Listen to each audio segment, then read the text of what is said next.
Most players think tactics and formations win games. But pro players know something different. Movement wins matches. And that movement comes from individual instructions. If your striker never makes the right run, or if your defenders leave space behind, it's not your manager's fault. It's your setup. In this video, I'll show you the only individual instructions that actually matter, and how pro players use them to control every part of the game. Let's go. Let's start with Attack 1. This one decides how your main attacking player behaves. Many players leave it off, but the right setting can completely change your attack. Anchoring. Use this on your main striker. It keeps him high and stops him from dropping too deep. Perfect if you want constant pressure or quick counters. Watch here. My midfielder wins the ball, and my striker is already making the run behind the defense. I don't have to wait for him to come back up. That 1 second difference can be the goal. That's for anchoring. It keeps your striker high and ready to attack. Now, let's move to the next one, offensive. Offensive instruction makes your player move higher and join attacks more often. It's great for an AMF or CMF because they'll push up, combine with your forwards, and add more options around the box. But never use it on a DMF. That's dangerous. When a DMF has the offensive instruction, he leaves his position and pushes too high. That creates a big gap in front of your defenders, and it kills your defensive balance. The same goes for defenders. Giving them offensive instruction will make them step out too much, leaving open space behind. So keep it only for players whose main job is to support attacks, not to protect the backline. Defensive instruction makes your player focus on covering the defense instead of joining the attack. He stays ready to intercept, support the backline, and maintain balance when your team loses the ball. It's ideal for a DMF or a defensive CMF because they'll help protect the space in front of your defenders. This instruction doesn't make the player drop deep. It just limits his forward movement. Now, let's move to defense instructions. Here's where your defensive setup can really make a difference.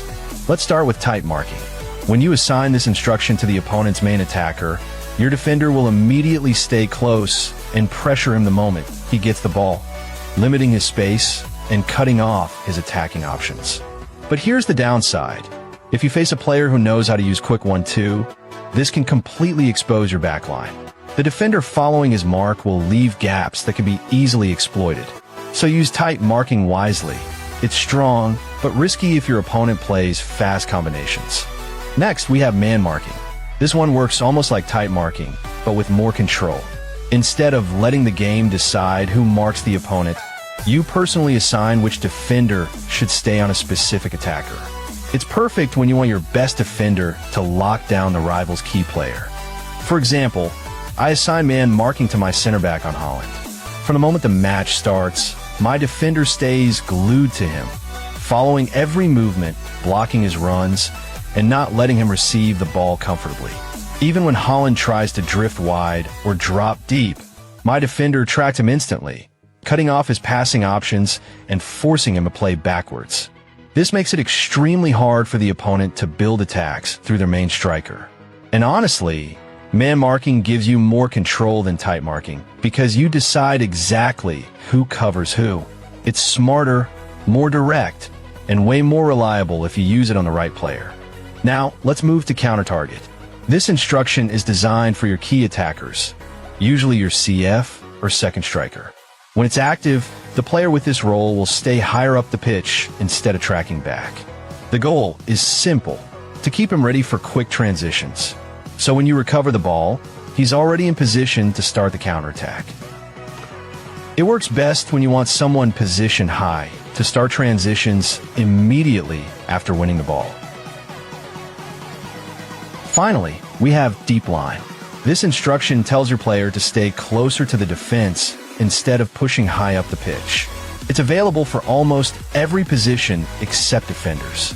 The goal is to make your midfield more compact and protect the space just in front of your backline. The player with this role focuses on covering the defense, blocking passing lanes, and maintaining balance. For example, if you play with 4 defenders and assign deep line to your DMF, he'll drop between them when you're defending, basically forming a back 5. It makes your defense stronger, but you'll have one less player supporting the attack. Alright, now that you know exactly what each instruction does, let's jump into the most effective ones to use, the setups that actually make a difference on the pitch. Here's an example of a really effective setup I personally use. In Attack 1, use anchoring on your main striker. This keeps him from dropping too deep and ensures you always have a target up front. In Attack 2, use anchoring again on your second forward if you play with two strikers, so they stay aligned and make those deadly runs behind the defense. In Defense 1, use deep line assigned to your DMF, especially if he's a defensive player like Kante. This adds an extra layer of protection and basically gives you a 5-man backline when you lose the ball. And finally, in Defense 2, use counter-target on your fastest striker. He'll stay high up the pitch during defensive phases, ready to start quick counterattacks as soon as you regain possession.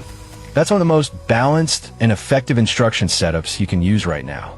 I hope you liked the video and learned something new today. Drop your formation in the comments, and I'll give you the best individual instructions for it. Don't forget to like, subscribe, and stay tuned for more tips.